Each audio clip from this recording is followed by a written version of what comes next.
to our past stories. In the past, Elizabeth Williams repeated in a tone that did not particularly imply that she found the twist to be incredible. But why? David cleared his throat, taken aback by the unexpected question. What is that supposed to mean? He didn't ask, and instead chose to let his eyes wander around the small office, just in case the cold, dead, empty walls would like to provide him with an answer. Well, he started, horrified at how blank his mind was, because it changes things, doesn't it? Makes you consider the story from a different perspective. Elizabeth Williams raised an eyebrow and did not seem convinced in the slightest. She was seated straight in her chair, just across the desk, dressed in an expensive-looking suit that made her look 10 times mightier than she ought to. She was only 32 years old, David remembered. Younger than him. He hated the condescending way she had to flip the pages of his manuscript, the skeptical frown that kept appearing on her face, as if his work was some cheesy novel written by an over-enthusiastic teenage girl. A different perspective, she echoed in a puzzled voice. I'm not sure what you mean by that.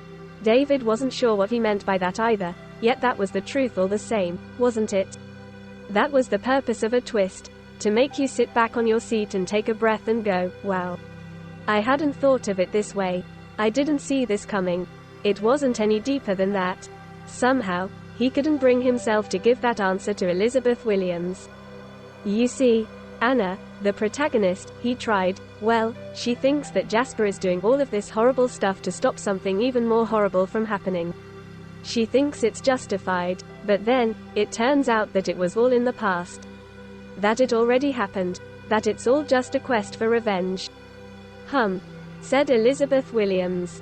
And Sir David continued, the reader himself has to reconsider his own judgment of Jasper's actions. Good. This was good. He was starting to convince himself.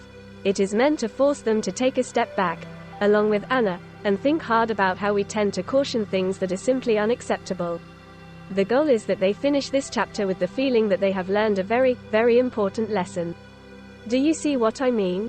Silence answered him. Elizabeth Williams took a deep breath, closed her eyes, and looked horrifyingly close to pinching the bridge of her nose. David could feel himself shrinking into his seat as the seconds passed, and really, his seat was a black chair that was as uncomfortable as they came, not something one could easily shrink into. After an eternity or two of silently flipping through his book with the occasional glance to the script, she sighed. Listen, Mr. Peterson, call me David, please, he prompted hastily.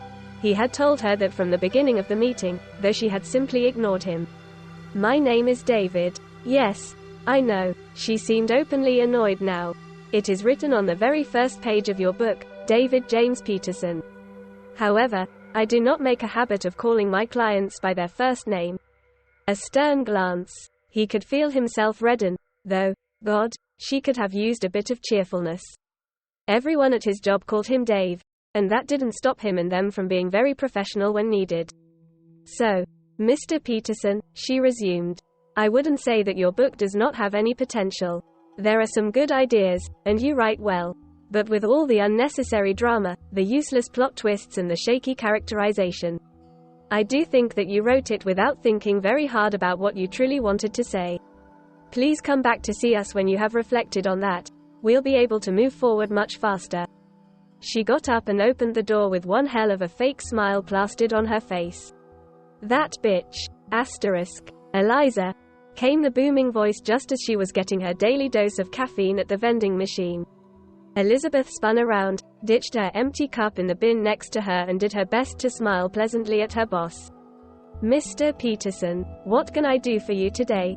Peterson had a warm smile on his round, red face, and he seemed to be almost hopping as he made his way towards her, an unusual sight for the 60-year-old man who usually much preferred complaining about back pains. I take it you've seen my son this morning, he told her happily once he was in front of her. Oh, dear Lord, I have indeed, Elizabeth said. He left about an hour ago. David James Peterson's manuscript was an atrocious thing.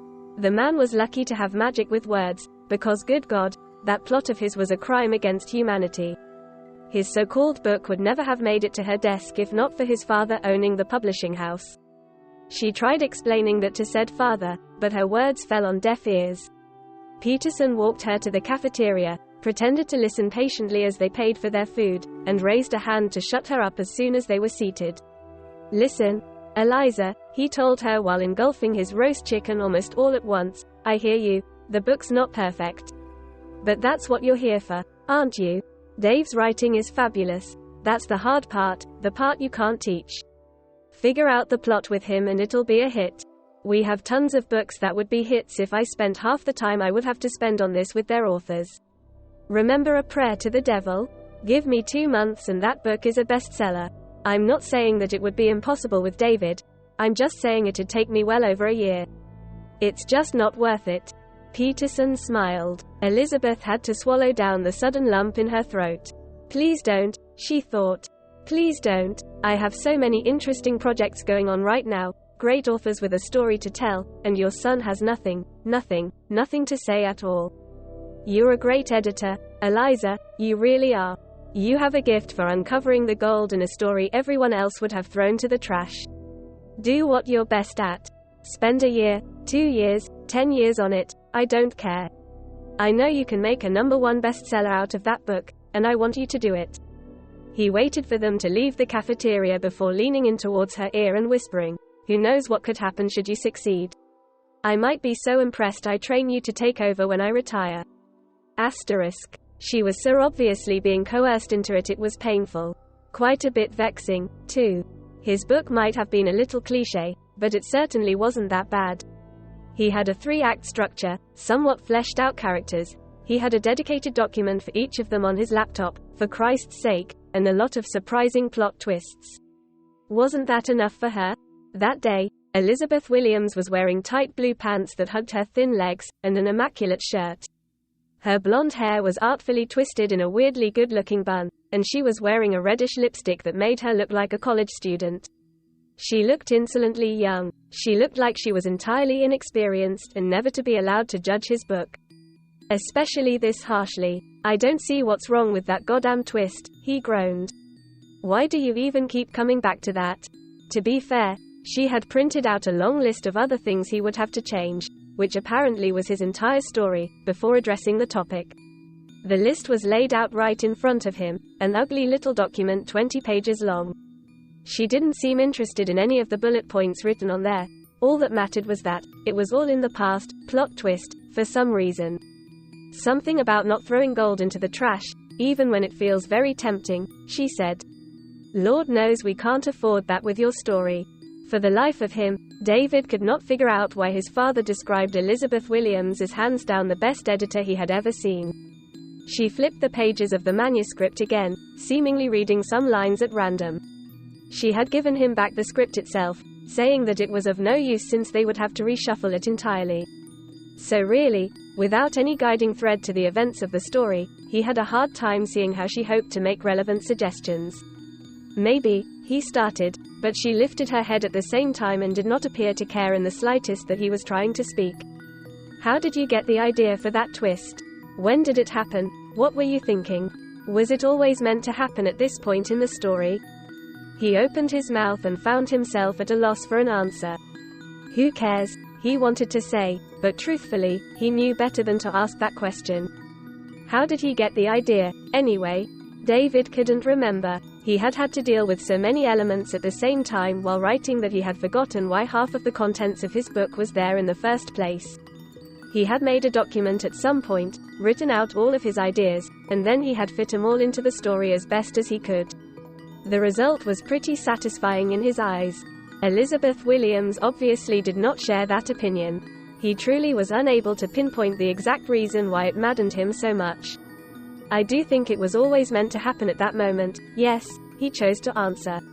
I needed Jasper to become the villain, and up until this point Anna sees him as the love of her life or whatever. So that's what the twist was about. It reveals Jasper as the bad guy. I already told you that. She tilted her head and looked at him straight in the eyes, something excited and heavy swirling deep within her iris. So your twist was centered around time, and around information. It's about how we construct and constantly reevaluate the people around us through the lens of their past, and yet it's also about how we should learn to let go of the past instead of letting it define us. She fell silent for a beat, and then leaned forward, her eyes glazing in the cold light of her office. Why isn't that the subject of your book? Asterisk. Actually, I'm adamant about that twist, he said. It's the heart of the book. It is not, Elizabeth said, fuming. It's the weak link of the story, that's what it is. Cut it, and your book will be. She cut herself short when David started smirking. God knew he didn't need any more flattery boosting his ego after his very first novel ended up at the top rank of the world's bestsellers, thanks to her picking up that pile of fuming garbage. Yet even she had to admit it, that book was good. That book was so good that she found herself grasping at straws trying to find something constructive to tell him. Because, look at you, David. Finally figuring out what you truly want to tell the world, and doing so as beautifully as ever, was definitely not going to cut it. Cut the twist. And I might consider editing and publishing this for you. He smiled. He had teeth so white and so straight it was unfair, and a twinkle in his blue eyes that made him look much younger than he truly was. When he shook his head, she forgot for a second whether she wanted to scowl at him or kiss him. The twist is the single most important part of the book, Eliza. She pushed her empty cup of coffee away, and waved discreetly at a passing-by waiter to indicate she wanted a second one. David's lips curled, but he didn't comment on her unholy consumption, just looked at her with serious blue eyes that seemed to say there was more about this than met the eyes. She tapped on the wooden table with her painted nails and raised an eyebrow. You should find another most important part of your book, then. Because the twist is getting cut. It doesn't flow with the rest of the novel as it should, and besides, you've already used it. It was all in the past, really. That was one of the main plot points of your first novel. Did you think I'd forgotten that? I basically wrote that plot myself. He rolled his eyes. Just look around you, Eliza. What do you see? She didn't look. She knew perfectly well where she was. I see a restaurant, she answered. Warm and distinguished. They serve the best sea bream fillet in town, which is probably why we're here, seeing as it's my favorite dish. You must have really wanted me to be in a good mood though, because it's horribly expensive. I wanted to impress you, he said. The world came to a gentle stop, and Elizabeth found, stupidly, that she couldn't look away from his hopeful face. He was beautiful. She knew that already, but still. Sometimes it just hit her, like that, and there was nothing she could do about it. I first brought you here 3 years ago, do you remember? She remembered. I wanted to impress you back then, David said, and I want to impress you now. Just give me a chance, Eliza. Some things are just meant to be. You know, she knew. Yet she also knew that the last time she allowed herself to fall for him, the distance and the stress had broken him, the long tours to other countries, the tired phone calls at 1 in the morning, the events she herself had started to attend as head of the publishing house after Mr. Peterson had retired and left her in charge, the side remarks about sleeping with an author you're publishing. It would be too complicated, David. You know this. We both do. We tried, and we failed. So we try again, he said. Sometimes something happens, and just repeats itself, over and over, on and on, endlessly. Sometimes something happened, a long time ago, say, 3 years, out of my hat, and it's just doomed to happen again. Sometimes the past is the present, Eliza, sometimes the two are one and the same and there's just no discerning them. I love you. 3 years ago, I loved you just the same. Truly, Elizabeth didn't need much convincing. Otherwise she wouldn't have bothered to show up in the restaurant on the front porch of which David first kissed her, and she wouldn't have bothered crying through his book and taking responsibility for editing it personally even though she had been upgraded and released from that function several years prior. She knew it, and he knew it, and she didn't intend on giving in just yet. If your theory is correct, then your whole plot twist thing is useless, she charged instead. It was a game they played, the two of them, and she saw the hint of a smile in David's serious, passionate eyes.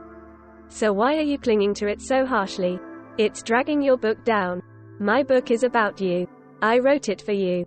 I wrote it because of you.